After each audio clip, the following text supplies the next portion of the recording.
the student is ready, the master will appear. Hello, podcast.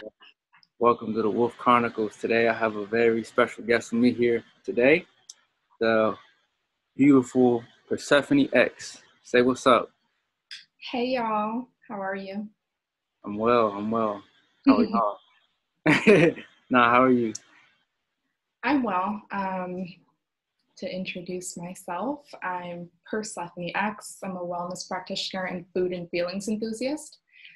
So a lot of my work is based on connecting emotional intelligence and the medicinal and healing properties of food. So how those two enmesh, and then helping Indigenous men and women align their eating goals with their healing goals by adapting a conscious eating lifestyle. So I'm very happy to be here. I really enjoy your energy and your presence, so I'm excited for our conversation. Thank you. I'm pleased to have you here with me. Freaking amazing. So let's see. Start off. What is health to you? What is the importance of it? How would you rank it? When I think about my relationship with the term health, Mm-hmm. originally I think of medication. I think of Western medicine. I think of appointments. I think of my mother, who's a doctor, and how that term has changed for me over time has been embracing the holistic aspect of it, which I know you and I are both very in tune with as far as our perspective in life. So I think that health is everything in your life that you set an intention for. I think that wellness is not only being in like a state of continuous pursued like well-being, but health is, how you take care of yourself, what routines that you make for yourself, what our relationship is with the things that are directly affecting our mental and emotional health, specifically with the work I do in regards to food and wellness. I think that it's safe to say that my definition of health has expanded over time, again, in accordance with the idea of it being more holistic now. Health is the first thought that I think when I wake up in the morning, as well as, again, the routine and then the implementation of things. That's what health should mean to all of us. Something practical and in practice, which is why I resonate with the term wellness practitioner, because that makes me feel like and affirms that I'm actually practicing wellness through food, through my routine, through everything that I'm doing to take care of my health and well-being. Nice. You look good, by the way. Thank you. You too. Let's see. So what are your thoughts on the standard American diet and like the food pyramid stuff? How do you feel about that? I feel like it's very clear that we are at a point where the mask is coming off. I agree. And right, the Matrix mask is coming off. And I think that people are slowly acknowledging that. Like, I think we've all known for a very long time, but no one wants to acknowledge it. And actually, because you can't do anything about what's in front of you unless you acknowledge it first and are aware and mindful of what's in front of you. So I think that people are waking up that there's, warfare around our actual eating and food, and our concept behind food and wellness is being compromised because of what propaganda is in front of us. I think that the standard American diet is definitely standard by definition. Yeah. Not accurate or created with optimal health in mind. I know you can vouch for that. Yes. I think that the most direct way to affect our mental and emotional stability is through the food that we take in and through the things we're consuming. So if there's one way to attack a people, it's definitely through what we're eating. Oh, yes. And there's a lot of maybe not disassociation with how I was raised, Sorry. but some disassociation with how I was raised compared to my eating lifestyle now. And when I think about what was standard, even for me personally then, it's almost embarrassing to think about the things that I used to eat as a child. Yeah. Yeah, and so my healing journey stems from wanting to change my mood, you know, never wanting to be the girl who always had an attitude and like was just never feeling well. So I think the standard is not up to par and not what we deserve, and very clearly made with malicious intent to the actual proper functionality and well-keeping of the human body. Yeah, you mentioned how, you know, the best way to really attack somebody's psyche is through the food they're eating. And I know we were going to talk about melanin. I learned recently that, you know, Black people, we possess melanin, which is like, I guess, the spirit molecule of melanin that like connects us to the sun. And, you know, the sun is the life force that, you know, powers everything. And this is why like Black people are very in tune with spirituality, but also you know, we have a lot of melanin in our intestinal tract, and this really, you know, this really messes with us a lot more. And I was reading about melanin, it was saying like it has free radical behavior, um, it attacks harmful synthetic chemicals and attaches them and transfers them elsewhere to neutralize them. So say if we're like, you know, melanin is it is very connected to our mental, spiritual, and physical health. And you know, when we're following this standard American diet and really not actually cleansing ourselves, it builds up, you know, this unease and this dis-ease in our body. And you know, we're actually going against our melanin, following, you know, these European ways. So, yeah. Yeah, what I appreciate about studying transitional eating, because my work comes from a practical place, and I think that's the part that people are missing. You know, it's always the implementation, and then it's the idea or concept of how do I realistically start like doing these things or changing my lifestyle in this, that, and the third way. And so just again, recognizing the I don't want to say destruction, but maybe like the disaster like efforts to again compromise like everything that's in our immediate like one focus but immediate access, like in regards to access to food and stuff like that. But just thinking about like where I grew up, but I think that You grew up in Chicago, correct? yeah, the south side of Chicago, and so definitely a lot of food deserts and all of that stuff. But again, you have to recognize that there's something in front of you that's not in alignment with your most natural state of being, which is something that you mentioned, which is really important for us and our community as a collective to just acknowledge as fact. You know, I think that we're so programmed as a people and collective to believe outside of ourselves, because everything about what I teach, emotional intelligence, body intelligence, all of those things cater to being around and being centered with who you are directly. So when you have knowledge of self, you're directly connected to who you are who your mother was, who your grandparents were, and everything of that nature. So just sort of going down that chain thought of what life was and still is and how it's connected to you. And when we think about our food that way, it's easier to then acknowledge, you know, things that have life will bring us life and bring us knowledge and wisdom and the things for our body that we need.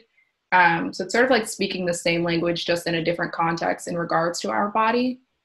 But being a spiritual people, we also need to hold up our end of the bargain. And I was thinking about what would need to happen for me personally, as well as on a collective spectrum, for people to actually want to change their eating lifestyle or to implement different things or to just accept fact for what it is. Like, again, we've been so programmed that the things that you and I discuss on a daily basis, people are still confused. Like, they're still confused. They still are a little bit in denial. They don't want to believe, you know, like anything that's outside of the norm. Doesn't matter if it's right. And by right, we mean factual. We mean evidential in our existence of being healthy, whole human beings. There's still like hesitancy around that. So I think that holding up our end of the bargain means, like, you know, what does that look like? And what would need to happen for me to actually transition from one eating lifestyle to the next, or any lifestyle change in regards to becoming more holistic in your practice of existing and being. Recognize what truth is and recognize outside of potential of existing, because that's where we're vibrating at on a frequency of what's in front of us and just existing and not knowing our power. And you have to be interested and you have to be committed. Mm-hmm. And that's where like the playing field and the vibration of actually wanting to put something in practice and continuously doing so happens. And I think that's what holding up our end of the bargain means. You know what I mean? Like, you have to show up to the table wanting to eat something, and then you have to be committed to making a smarter, more valuable choice for yourself every time you show up to the table with your plate ready to eat. Mm-hmm. Gotta lead the way. Mm-hmm. Okay. Yeah. Let's see.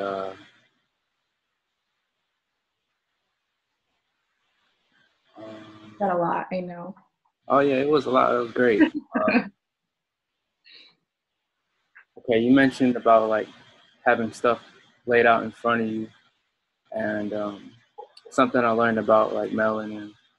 You know, having say darker eyes or more brown eyes helps you see more finer colors and stuff. And what I think that they do, you know, advertising wise, they use certain colors to really attract us, and this is what gets, you know, us in their trap. And I know when you constantly like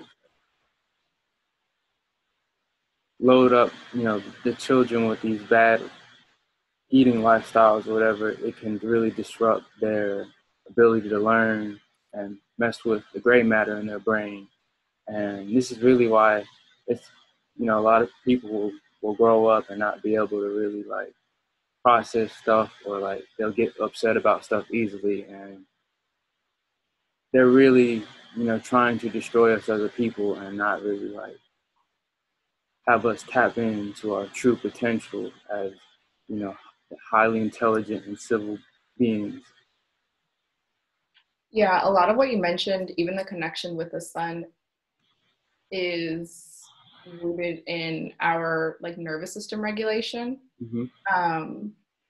You know, because everything we feel is, you know, it's either an emotion, a sense, or some type of like physical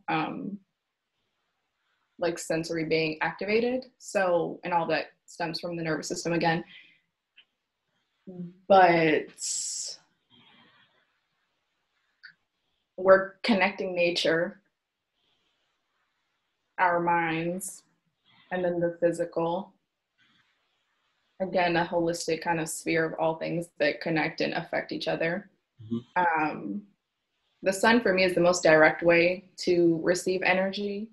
And I don't think that people understand that. I always tell people the beach is my favorite place to be. And they're like, oh, well, you know, I get a lot of like, oh, you're a Muslim. Like, I thought you couldn't wear like a regular bathing suit. And I'm like, you're missing the point of being in the sun at the beach with the only nature available. You know what I mean? And second thought that came up for me, the nervous system, mood regulation. My first experience with understanding how my food and my lifestyle in general was affecting how I processed my emotions and how I regulated my emotions. And then the aftermath of what I actually did with my emotions was through dialectical behavioral therapy. And that focuses on so regulating emotion. And for me at the time, I was either very like activated in emotion or the opposite. So like highs are very high and lows are very low. And I think that that is a direct result of some of like the foods that we're eating growing up, you know, that can have that long lasting emotional, mental effect on us that we're not willing to pay attention to and have been trained to stray away from. Learning your nervous system and your gut, I feel like, are the two things that can 360 your entire experience when it comes to wellness in general, because we're talking about melanin, which is like the literal source of our existence, you know, and then we're talking about our gut. Things are going in and they need to come out of our body. It's that simple when you think about it. And then 3, the nervous system is stemming all throughout our body. It's literally the brain of the body, creating the function and the movement within us. So, you know, if we can sort of master those things, but first become mindful and get everyone in the collective to understand the importance, to have interest and commitment, you need to see the value and find the value in it. So yeah, those are my thoughts on that. Let's see.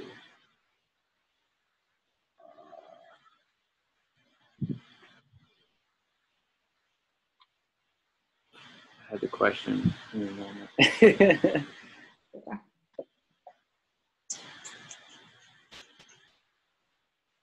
Oh yeah. So, you know, we talk about, you know, frequency and vibration and stuff. And what are your thoughts on meat consumption? I don't agree with it. I don't support it. And this is why. Okay. I feel like for me personally, the greatest thing I ever did for my mental health was stop eating meat. In particular, I had a really traumatizing experience where I was made to eat from the trash, and it was meat, and it was because I didn't want to finish the meat. And for me, I've always been a texture person. I don't want to touch my food. I don't want to cut it. I don't want to have to like do all this extra stuff. I just want to eat it. Like, I'm hungry now. I just want to feel nourished now. I just want to feel taken care of. Oh, man. Yeah. So that for me, associated food with like grime, literally, you know what I mean? And so when I think of meat and what it actually does in the body, because you and I both know that meat is carcinogenic to the body. For people who are unfamiliar, you know, where disease meets the body is in the bloodstream. When things are going into the body and they're not coming out properly, they're building up. When things build up, just like when you throw stuff in your trash and your trash is sitting inside your house for too long, mold, like all those fruit flies are coming, all like those are the parasites in terms of when we're thinking of our body. The mold is like the literal dis-ease, you know, our cellular structure, everything in the tissue in the bloodstream breaking down. And then the actual like rotting of it is the disease. So those same things that happen in the trash happen in our body when we put trash in our body. And I feel like meat is evidently garbage for the body. Like, I just feel like it's destroying our well-being, one cell at a time, as well as dairy product. Because now I'm just thinking of, again, me personally, I've been lactose intolerant my entire life. So I've been aware of what capabilities my body had consuming very specific things at a young age outside of the trauma. When things are not broken down in your body, which meat takes, I want to say, like almost 2 hours to fully digest in your body, opposed to like fruits and vegetables and liquids and all of that type of stuff. We're talking about hours of not having proper like digestion, which means our body and our organs are not functioning properly, which is then being affected through our cognitive well-being. And so everything happens up here in our mind. If we're having brain fog up here, which is something I wanted to mention earlier based off of something you said, but brain fog for me was one of the main things that stopped when I stopped eating meat. And a lot of people are unfamiliar with brain fog, but I feel like the right people have experienced that. And by the right people, I mean the people who are understanding me right now. But brain fog leaves you like in this really cloudy, like heavy space. And it's a literal result of having plaque like built up in your brain, in your nervous system, from meats and dairy. And so when you can recognize foods like that and you understand the value of what it feels like, you have to value life and value the opportunity of what your body can actually feel like. Because we're all in the potential state right now. Because again, everyone's confused. We're all confused as a collective. And we want to know, like, does it really work? Am I really going to feel any better? Is that really true? When we all know the facts, it's just about realizing that the state and the frequency that we're at now, physically and mentally, is not and does not have to be the end result.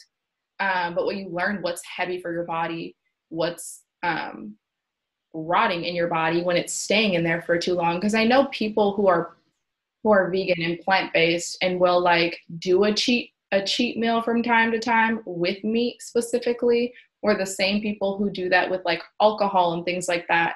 I don't necessarily understand that. However, I think that there's a smarter way to cleanse your body when you have the knowledge to do so. Otherwise, on a regular basis, it's not like consuming meat is not safe for our body. It's not bringing any life to us. It's not, it's destroying like the actual structure of our cells inside of our bodies. And so, the omega-6 fats in the meat, very pro-inflammatory. And I know inflammation is a big, cause of dis-ease in the body, and a lot of people experience it. And yeah, it's just unnecessary pressure.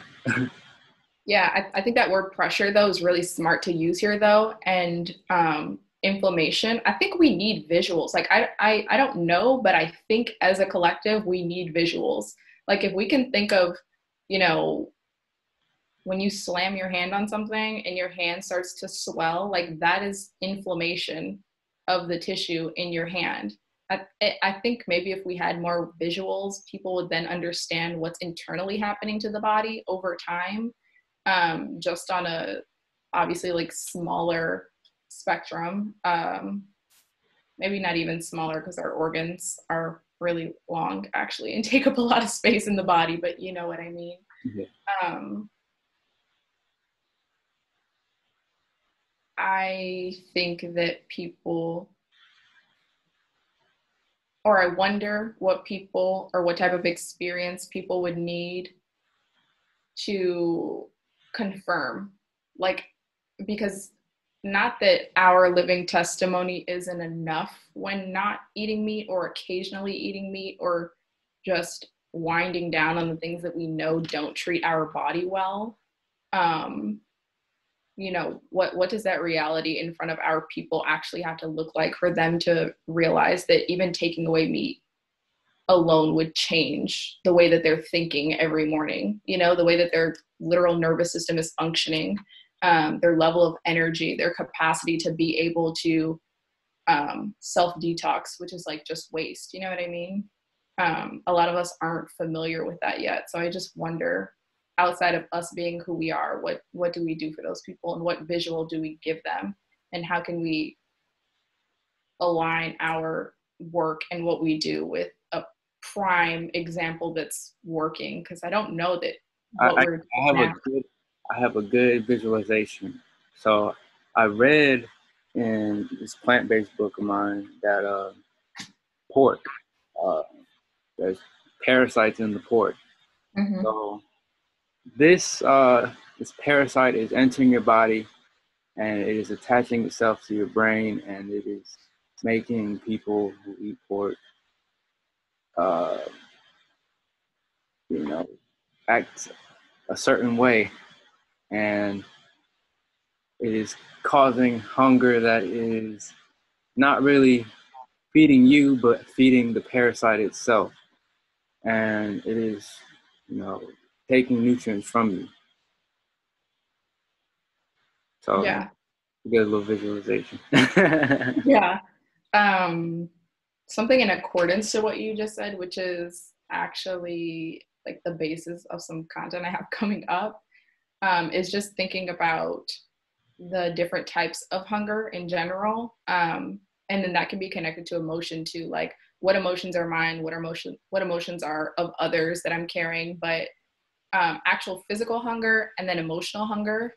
And parasites and things like that play a role in emotional hunger, because we're thinking there's some entity inside of us that is hungry, and it's not of the physical needs of our body. So that comes with, having some emotional intelligence and being able to know what your body needs. But if you can, again, recognize those things, you can put things back. Like you can kind of compartmentalize things, but specifically in regards to pork, I used to love me some bacon. No, me too. It is really trifling to think about being a Muslim now, because obviously we don't eat bacon, but I have been plant-based prior to being a Muslim or practicing Islam. But there are safe spaces in whatever reality people are living in that teach about these things. Which is something that just came up for me thinking about Islam. They teach us as Muslims that that's the dirtiest kind of meat and the dirtiest thing that we could ever consume. Yeah, they don't sweat. Right. And so that gives me a little bit of hope in thinking about, where as a collective can we find individually what's good for us, and how do we learn our bodies enough to first listen to our bodies before we're listening to anyone else.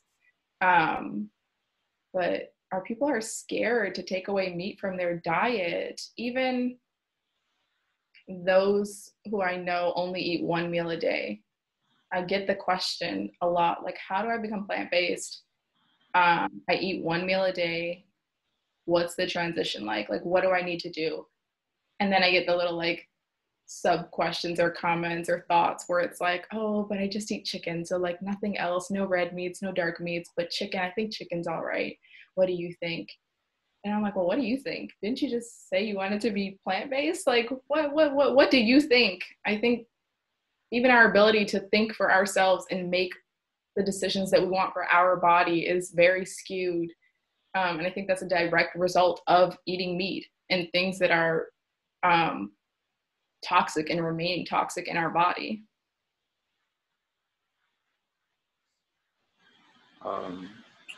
So speaking back on parasites, I'm pretty sure people are listening right now, and they're like, shit, how do I get rid of them? You starve them. So I wanted to get on the topic of fasting before we ended this. What has your experience been with fasting? First, y'all do Ramadan. That's a form of fasting. Mm-hmm. So in the nation, we actually fast pretty regularly. We have like a 3-day weekend period, almost monthly. if not monthly, where we do a collective fast together. My personal experience, or my first experience with fasting, was actually for boxing. And so that was a 5-day fast. And I think it was approached in not the healthiest way because that was my first time fasting. However, the value of it was the exact result of what I needed, which was to detox everything in my body to make the weight that I wanted. And I was thinking differently. And you start to really learn your body and pay attention to what your needs are when there's nothing in your body to give you what you think you need. And that's kind of where that scale of like the physical going into the mental aspect of what fasting can do for you. But it regenerated everything that I was familiar with from my body before fasting to afterwards, because your body is literally made anew, and that's what the whole transformation about fasting is, so that you can detox what you don't need in the body to refill it with what you do. I'd say 5 days unprepared is a little traumatic to go into fasting, but I think that if you know what's good for your body, that the challenge is always going to be worth it. But the experience is multi-layered, which I'm sure you're about to speak on, because I know you heavily enjoy fasting. I think that fasting should be mandatory, and by mandatory I mean like just required for any holistic and whole eating lifestyle and lifestyle in general, just because of like the mind, body, spirit connection and result.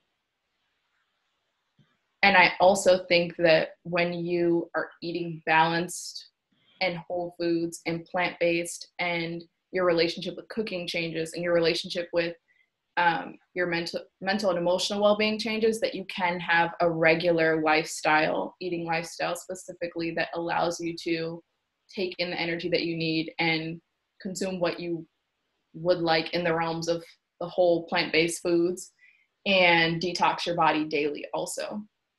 So I think that fasting is necessary. I also think that you can live a regular lifestyle that incorporates like fasting and challenging the body to cleanse properly on a daily basis too, which is important, because in my experience of feeling really unprepared, it was traumatizing for a little while.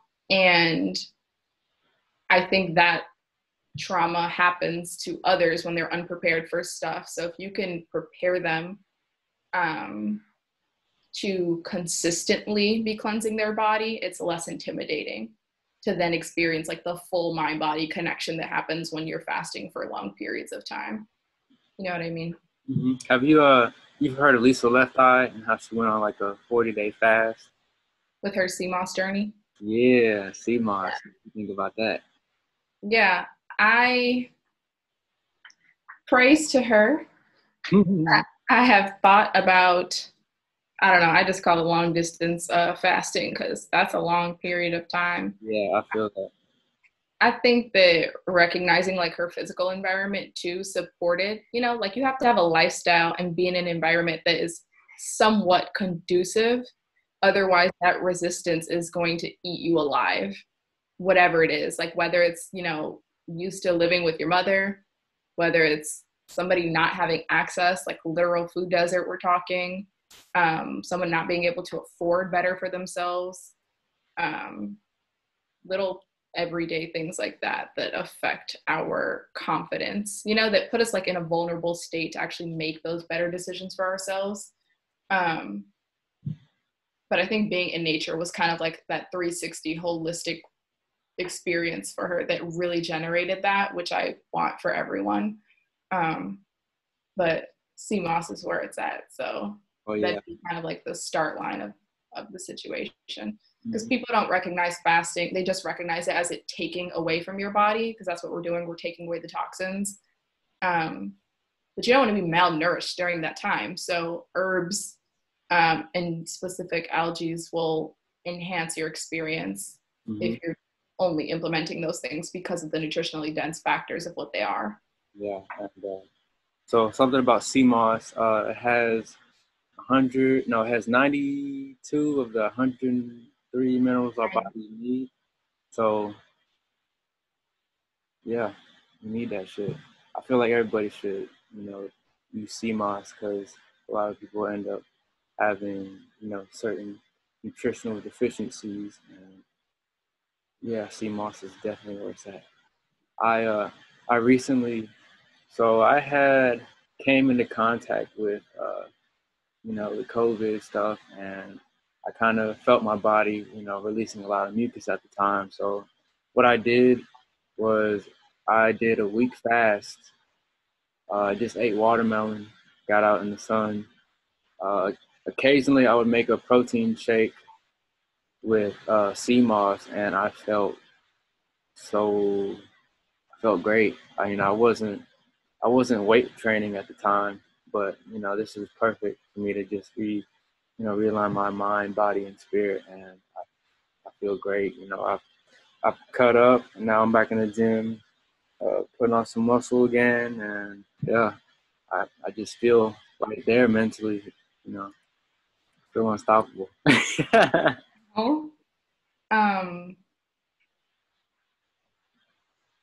I think mono meals, which is something you mentioned, like just eating one fruit for a meal or one thing for a meal, could also be seen as a form of fasting.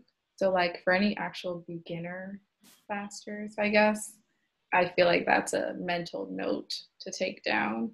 Write that down, folks. Yeah, because again, we're just thinking of everything that we can take away. But if we can have some type of consistent like food in front of us, and by food I mean like a hydrating food, which is usually fruit, which is where the idea of mono meals comes from, is getting all your nutritional value from one single fruit or vegetable, and incorporating sea moss. Like it's a very gentle like compilation of all that your body needs. The first thing I tell people in any food and wellness like consultations that I've conducted in the past is, what's your water intake? What brands of water are you consuming? And what fruits are you consuming that are heavy in hydration for your body? Like you want to kill two birds with one stone when it comes to your body. So I think implementing a mono meal for even a couple of days straight with sea moss is a really good, fresh like start for your body. Let's see, we've got 8 minutes. Anything else you'd like to add on before we close out? I feel really good about the things that we talked about. To touch on my book really quickly. Oh yeah, share. Because it's in alignment with some of the things that we talked about. Just thinking about energy and thinking about taking care of our bodies in a certain way. My book, I decided to name it 7 Stages of Her Reincarnation. We know that the most well-known 7 chakras are what usually people are addressing and familiar with. I think there's a lot of energy points in the body. Yeah, and so thinking about our spiritual connection, thinking about melanin, thinking about the gut, those are all things that I cover. I think that just the general concept of chakra healing and energy, everyone's looking for energy. When we're talking about fasting, all these different things, they're like, okay, but I'm not gonna have the energy. I'm not gonna have like the willpower, the oomph, and they just don't know how to identify what the oomph actually is, and it's energy. And that's what all this nutritional dense conversation is about, is how do we bring back life and energy into ourselves.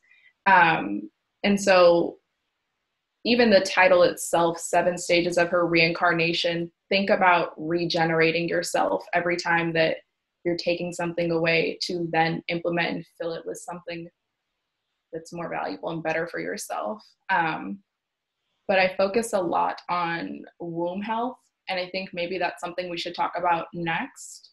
Oh yeah, that'd be great. Yeah, and I also think we should touch on men's mental and emotional well-being specifically too, because I talk a lot about womb health and, again, connecting emotional intelligence to, the healing properties of food. But I think most men, because you had brought up building muscle and kind of repairing your body after fasting and stuff like that, which is not something I'm particularly versed in. But there's a lot of men who like come to me with questions about that. So I think that's something we should talk about. But I just wanted to bring the title of my book specifically in thought to other people, because we don't think enough about the 360, the holistic aspect of who we are and how we're serving our body when we're in that challenge of change. But that's really what change is. It's just challenging our body to do something. And people need support. So that's why I think conversations like this are good.